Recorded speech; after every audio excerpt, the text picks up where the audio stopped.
ಇಲ್ಲಿ ನಂದಿಯ ವಿಗ್ರಹ ಇದೆ. ಇದು ತುಂಬಾ ಹಳೆಯ ವಿಗ್ರಹ. ನಾನು ನಿಮಗೆ ತೋರಿಸ್ತೀನಿ. ಇಲ್ಲಿ ಕೆತ್ತನೆ ಮಾಡಿದ್ದಾರೆ. ಶ್ರೀ ಅಮೃತೇಶ್ವರ ದೇವಸ್ಥಾನ ಅಂತ ಕೆತ್ತನೆ ಮಾಡಿ ಇಲ್ಲಿ ಕೆಳಗಡೆ ಕೊಟ್ಟಿದ್ದಾರೆ ವರ್ಷವನ್ನ. ಇದು ಕ್ರಿಸ್ತ ಶಕದಲ್ಲಿದೆ. ಬಟ್ಟೆ ಪ್ರಕಾರ 1956-57 ಇಸ್ವಿ ಬರುತ್ತಂತೆ. ಈ ಕ್ರಿಸ್ತ ಶಕದಲ್ಲಿ ನೋಡ್ಲಿಕ್ಕೆ ಹೋದ್ರೆ 1880 ಅಂತ ಇದೆ ಅಲ್ಲಿ.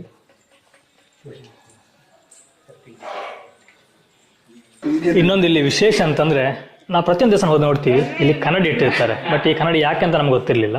ಬಟ್ ಇಲ್ಲಿ ಬಂದು ನಾನು ನೋಡಿದಾಗ, ನಾನು ತೋರಿಸ್ತೀನಿ, ಇಲ್ಲಿ ನೋಡಿದ್ರೆ ನನ್ನ ಮುಖ ಕಾಣ್ತಾ ಉಂಟು. ಹಾಗೆ ಈ ರೀತಿಯಾಗಿ ನೋಡಿದಾಗ ನನಗೆ ಒಳಗಿರುವಂಥ ದೇವರು ಕಾಣ್ತಾ ಇದ್ದಾರೆ. ಅಂದರೆ ನಾವಿಲ್ಲಿ ನಿಂತಾಗ ನಮಗೆ ದೇವರು ಕಾಣುತ್ತಾರೆ. ಇಲ್ಲಿಗೆ ಎಷ್ಟು ವ್ಯತ್ಯಾಸ ಇದೆ. ಇಲ್ಲಿ ಕೆಳಗಿದೆ, ಬಟ್ ಇಲ್ಲಿ ಮೇಲಿದೆ. ಇದು ಹಿಂದಿನ ಕಾಲದ ವಾಸ್ತು ತಜ್ಞರ ಪ್ರಕಾರ ಈ ರೀತಿ ಇರಬೇಕು ಅಂಥೇಳಿ.